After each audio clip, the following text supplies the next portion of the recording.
Hey everyone, and welcome back to the channel. Today, we re-embarking on an epic journey through time to explore one of the most magnificent architectural wonders the world has ever seen.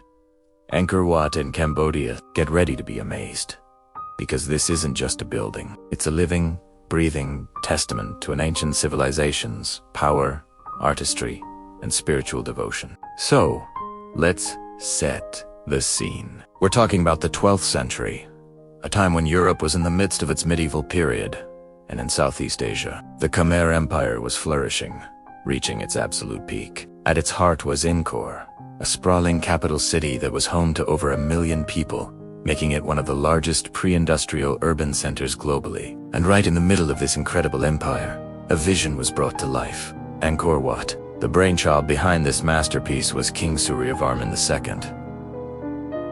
He ruled from 1113 to around 1158, and he was a man of immense ambition, both politically and religiously. Unlike many Khmer kings before him who dedicated temples to the Hindu god Shiva, Suryavarman II chose Vishnu, another principal deity in the Hindu pantheon. Angkor Wat wasn't just a temple. It was intended to be his state temple and, ultimately, his mausoleum. This massive undertaking wasn't just a display of power. It was a deeply spiritual act, meant to honor Vishnu and secure the king's place in the afterlife. Imagine the scale of this project. Construction began sometime in the early 12th century and took approximately 37 years to complete. Think about that for a moment. No modern machinery, just immense human effort, incredible engineering, ingenuity, and a deep understanding of architecture and hydraulics. Millions of sandstone blocks, many weighing several tons, were quarried from the Kulen mountains, over 50 kilometers away, and transported primarily by rafts along canals and rivers. The sheer logistics are mind-boggling. The design itself is a microcosm of the Hindu universe. Angkor Wat is a temple mountain, symbolizing Mount Meru, the mythical home of the gods. It's laid out as a series of concentric galleries, each representing a different cosmic level. The central tower, soaring over 65 meters high, is the peak of Mount Meru, where the deities reside. What's truly unique about Angkor Wat, compared to many other Khmer temples, is its west-facing orientation. While most Hindu temples face east towards the rising sun, Angkor Wat faces west, traditionally associated with Vishnu and also with death. This further supports the idea of it being a funerary temple for Suryavarman II. But it's not just the grand scale.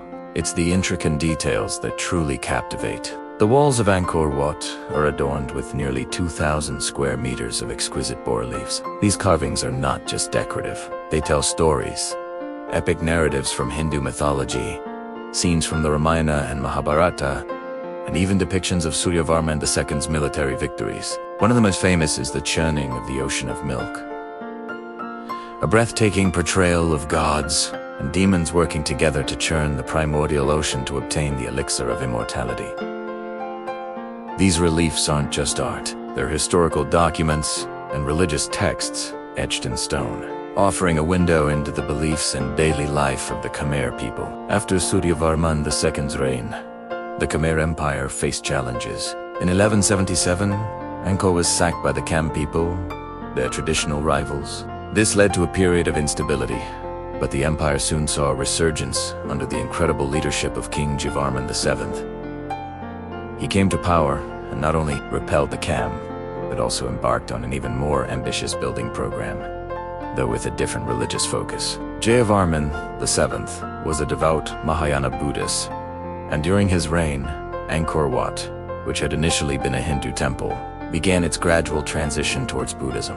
Buddhist iconography and statues were introduced, often alongside the existing Hindu deities. This transformation reflects the evolving religious landscape of the Khmer Empire. While many of his new temples, like the Bayon, were distinctly Buddhist, Angkor Wat seamlessly absorbed new spiritual layers, demonstrating the tolerance and syncretism that often characterized religious practices in the region. Over the centuries, as the Khmer Empire eventually declined and its capital shifted, Angkor Wat was never truly abandoned. While the jungle encroached on many other temples, Angkor Wat remained relatively well maintained, largely thanks to its continued use by Buddhist monks. It transitioned from being a royal state temple to a place of pilgrimage and worship for local communities, preserving its sacred essence even as the empire around it crumbled. Fast forward to the 16th and 17th centuries, European explorers and missionaries began to stumble upon this architectural marvel. Portuguese and Spanish chroniclers were among the first Westerners to document its existence, often describing it with awe and wonder. However, it wasn't until the mid-19th century that Angkor Wat truly burst onto the global stage. In 1860, the French naturalist Henri Mouat popularized Angkor Wat in the West through his travel writings, describing it as grander than anything left to us by Greece or Rome. His vivid accounts sparked immense European interest, leading to serious archaeological expeditions and restoration efforts by the French Eco-Francus d'Extrême Orient, beginning in the early 20th century.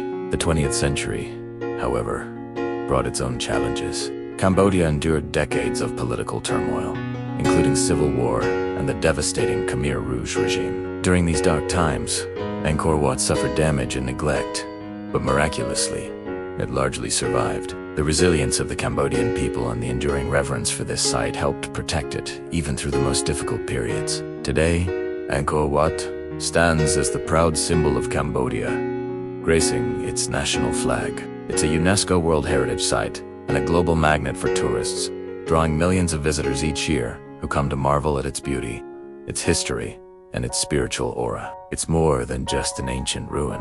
It's a testament to human ingenuity, artistic brilliance, and unwavering faith. It reminds us of the grandeur of past civilizations and the enduring power of human creation. Walking through its galleries, feeling the ancient stones beneath your feet, and witnessing the sunrise over its iconic towers is an experience that transcends time. It's a journey back to an era of kings, gods, and a civilization that built wonders meant to last for eternity. What an incredible journey through history.